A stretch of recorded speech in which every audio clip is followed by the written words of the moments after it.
कदाचित म्हणाल की अनिलजी आज हा विषय अचानक कसं काय तुम्ही काढलात. आता सध्या तर काही या विषयाची चर्चा चालू नाही आहे.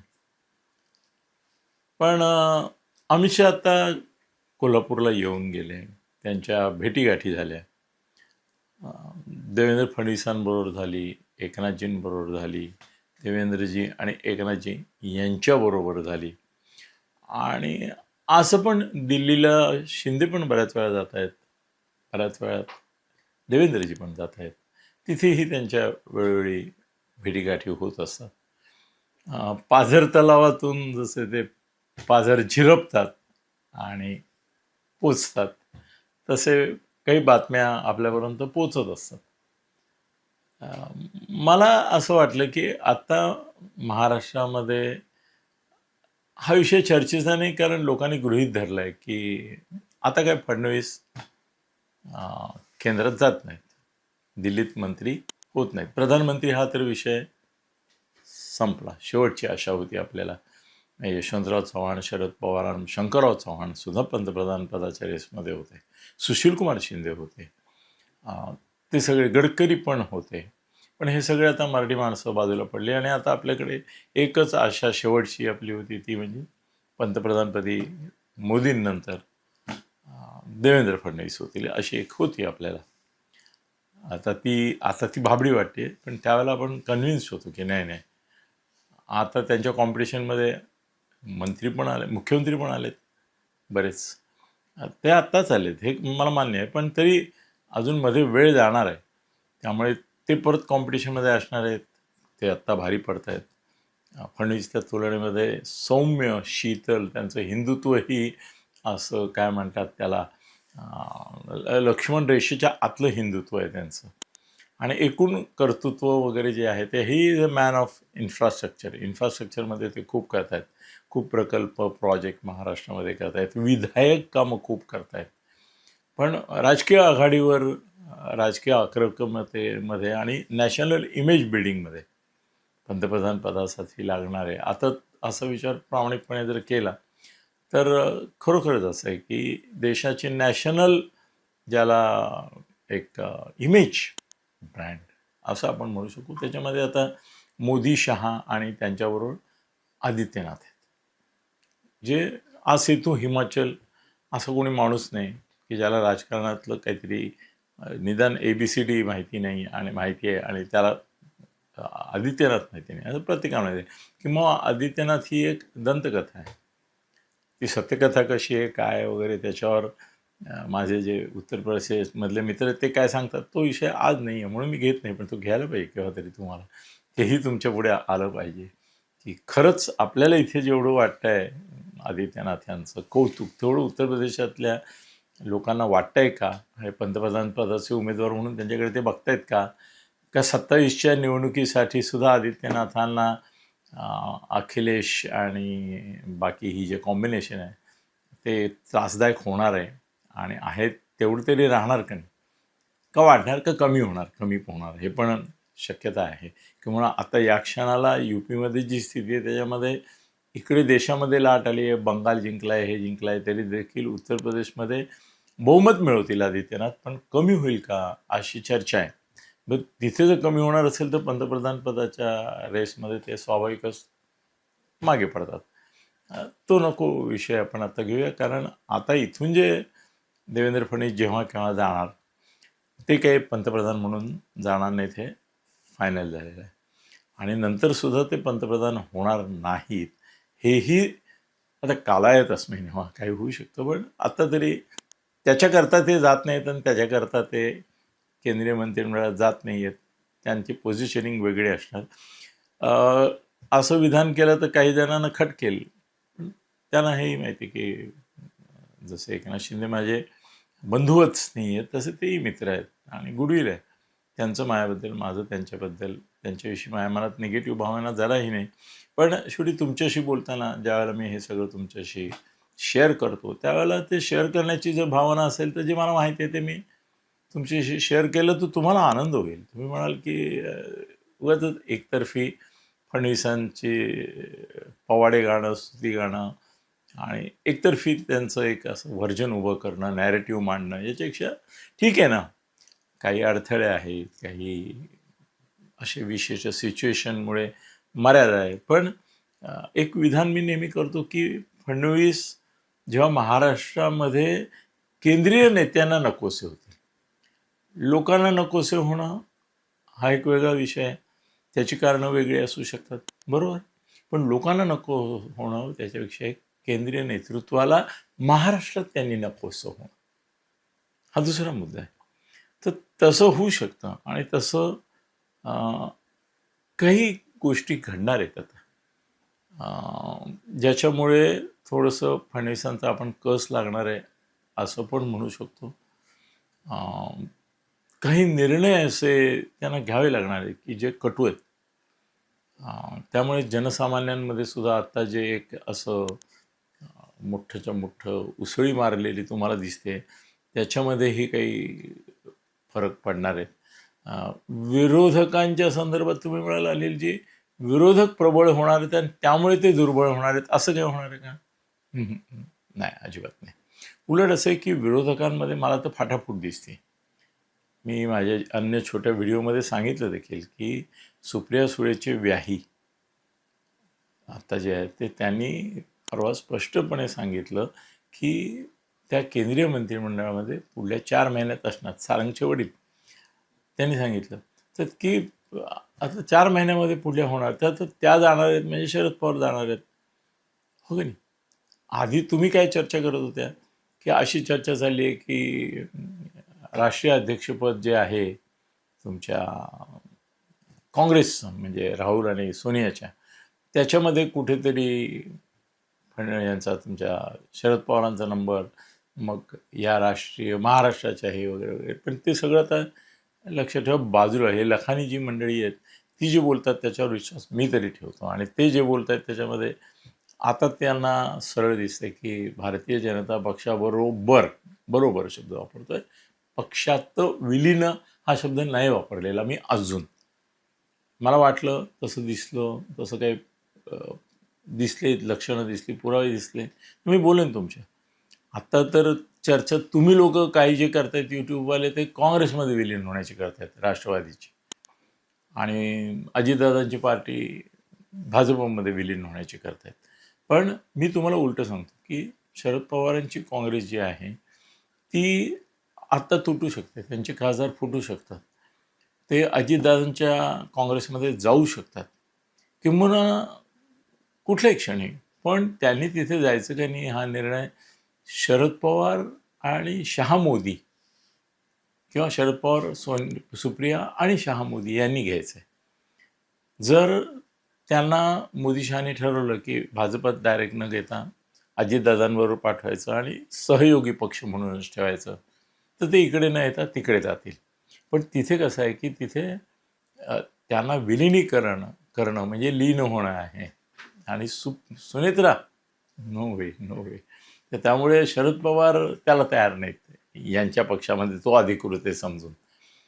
उलटं हे पण जाणार नाही त्यांच्या पक्षात विलिनीकरण. हे अजितदादांच्या वेळेस झालेली चर्चा आहे त्यावेळेला, पण आता ती पण चर्चा नाही. म्हणजे सहयोगी पक्ष म्हणून कुठे छोटे छोटे पक्ष आहेत ना, इंडियामध्ये पुष्कळ पक्ष आहेत, तर त्यामुळे 26 का 36 आहेत, तर त्यामुळे हा एक आणखीन पक्ष येईल. आणि त्यांनी ताकद द्यायची ठरवली तर त्रिपुरातल्या पक्षाला 20 खासदार देतात ते, असंही काय वेगळे आयडिया ते लढवू शकतात. पण आता जे काय दिसतंय त्याच्यावरून देवेंद्र फडणवीस यांचं स्थान मला या क्षणाला स्थिर असलं तरी पुढल्या काही महिन्यामध्ये हळूहळू अस्थिर होत जाणार आहे असं वाटतं. आणि त्याचं कारण मी मोदी शहा समजतो, विरोधी पक्ष नाही. एकनाथ शिंदेसुद्धा नाही असं मी तुम्हाला सांगतो. एकनाथ शिंदेंना स्पष्टपणे सांगितलं गेलेलं आहे, मी सांगतो विश्वास ठेवा, त्यांना स्पष्टपणे सांगितलेलं गेलेलं आहे की तुम्ही काहीच करू नका, तुम्ही फडणवीसांशी जमवून घ्या, जुळवून घ्या मनाने, दिलसे. मनसे म्हणत नाही, कारण मनसे काहीच होत नाही. राज ठाकरेंचे मनसे काहीतरी उलटंपालटं होतं किंवा आज झालेलं उद्या होत नाही, म्हणून मी मनसे शब्द टाळला. दिलसे जमवून घ्या, ट्युनिंग ठेवा, मैत्री ठेवा, स्नेह ठेवा, ऋणानुबंध ठेवा. ते तुम्हाला मनापासून उपयोगी पडत आहेत. तुम्हीही त्यांना संघर्षाची भावना देऊ नका. आता कसं आहे की खालच्या नंबर 2 पातळी, 3 पातळी, 4 पातळीवर भाजपच्या नेत्यांनी, कार्यकर्त्यांनी किंवा यांनी आपसात भांडणं, चर्चा करणं, वाद घालणं तर चालतं, त्यांनी काही फरक पडत नाही. जोपर्यंत नेते, आता बघा ना, राष्ट्रवादी आणि काँग्रेस यांचं सरकार होतं तेव्हा ते आपसात भांडत होते. उबाठा म्हणजे त्यावेळेला ती शिवसेना होती, ते आणि युतीचं सरकार होतं म्हणजे भाजप, तेव्हाही ते आपसात हे तर खिशात राजीनाम्याची भाषा करायची का नाही, भांडायची का नाही, इतके भांडायचे खरं म्हणजे की त्या तुलनेमध्ये शिंदेच्या भांडणाबद्दल तुम्ही बोलताच कामा नाही मीडियाने. ते तर प्रॅक्टिकली रोज भांडायचे. हे केव्हा तरी महिना 2 महिन्यातून एखादी बारीकशी काय म्हणतात त्याला चकमक पण नाही, थोडीशी अशी दृश्य मारणं होतं एकमेकांना किंवा गेला इशारा जाता जाता होतं. पण फडणवीसांच्या संदर्भामध्ये एकनाथ शिंदेची भूमिका ही विलक्षण समजूतदारपणाची.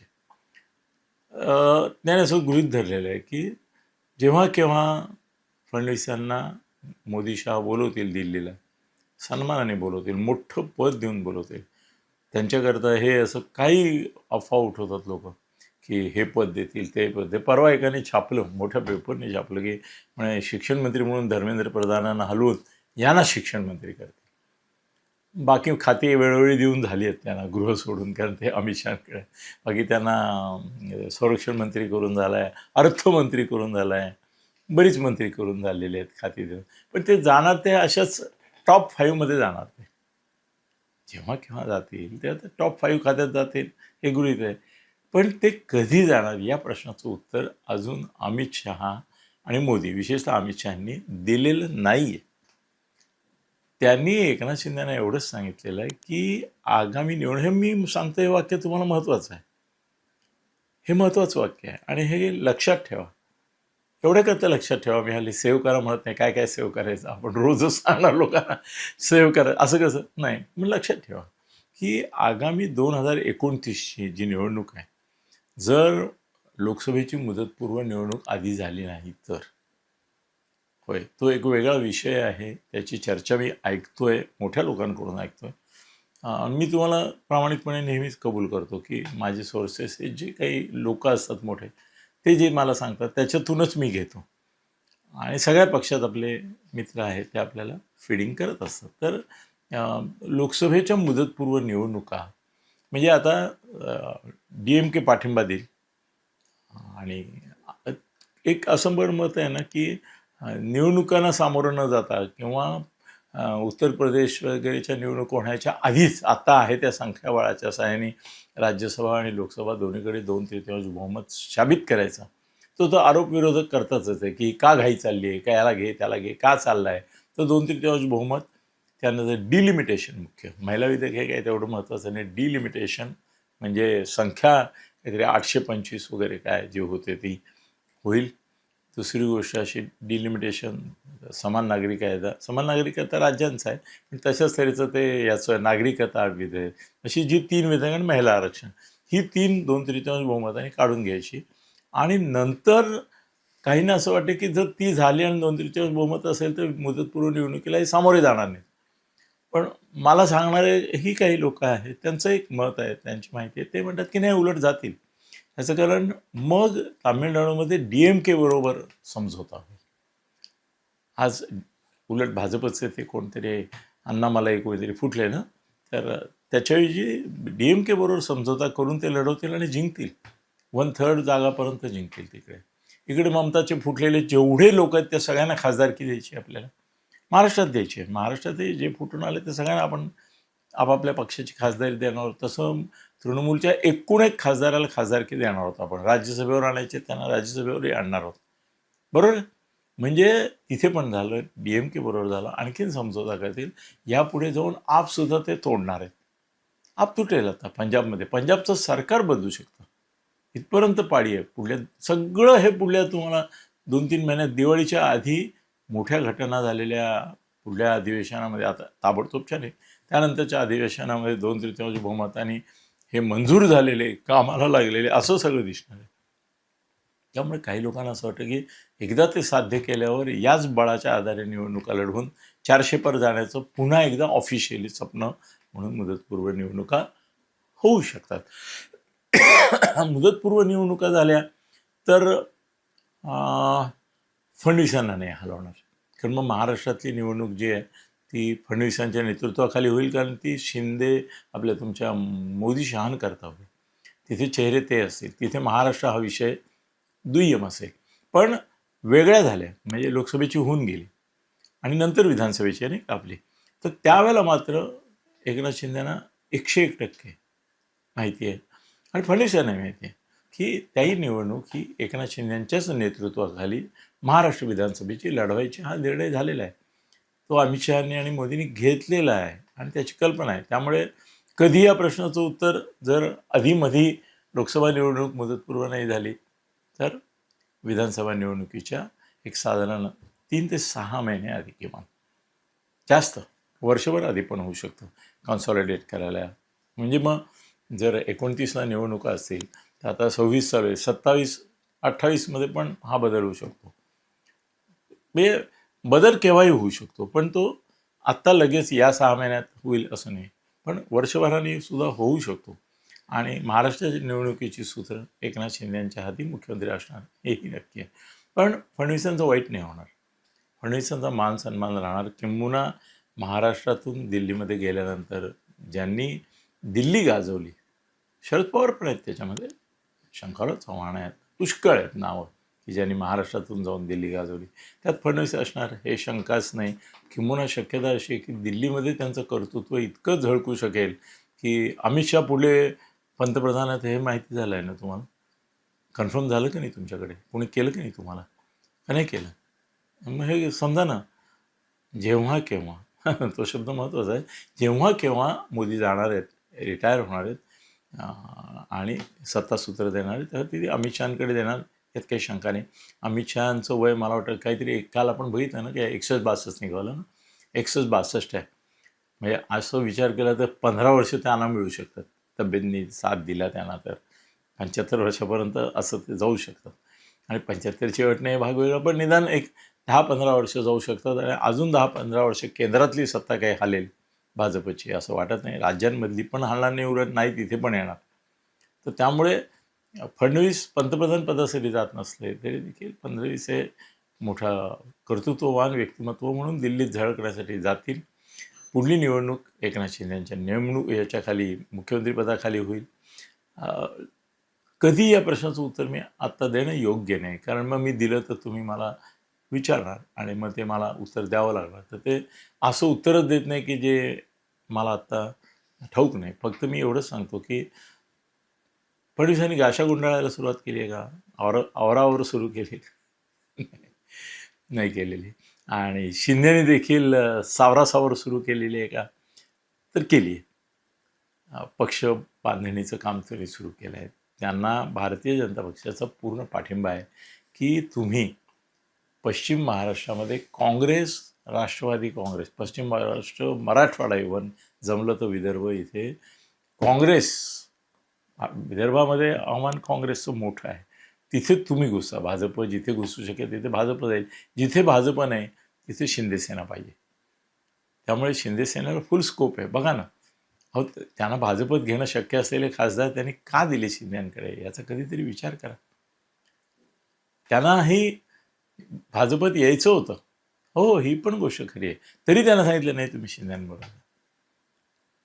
शरद पवारांच्या लोकांना अजितदादांकडे ते पाठवतील का भाजपत घेतील मला खात्री नाही अजून. पण फडणवीस हे दिल्लीत जाणार, कधी जाणार आता नाही सांगता येत. त्याने आवरसावर सुरू केलेले. आता तर ते उलट असं आहे की पुढलं 1 वर्ष आपण पूर्णपणे राहणार हे गृहीत धरून ते कामाला लागलेले आहेत. ते आपल्याबरोबर असणार, आपले नेते असणार, तो आदर मान सन्मान ठेवून आणि ते अंतर देखील राखून स्वतःचं अस्तित्व, सत्व, तत्व, प्रभुत्व, महत्त्व सिद्ध करत एकनाथ शिंदे ही पक्ष वाढवणार, हेही खरं आहे. आत्ताची खरी सिच्युएशन ही आहे, अनिश्चितता आहे, पण त्या अनिश्चिततेच्यामुळे काहीतरी महाराष्ट्रामध्ये अराजकाकडे आपली वाटचाल चालू नाही आहे. उलट आपण अधिक स्टॅबल होणार आहोत आणि हे आत्ता जे द्वैत आहे त्याच्या आतमध्ये एक अद्वैत आहे. फडणवीस आणि शिंदे यांचं जे द्वैत तुम्हाला दिसतं त्यात एक अद्वैत आहे आणि तो धागा आहे परंपरेने पुढे एकत्र जाण्याचा. धन्यवाद.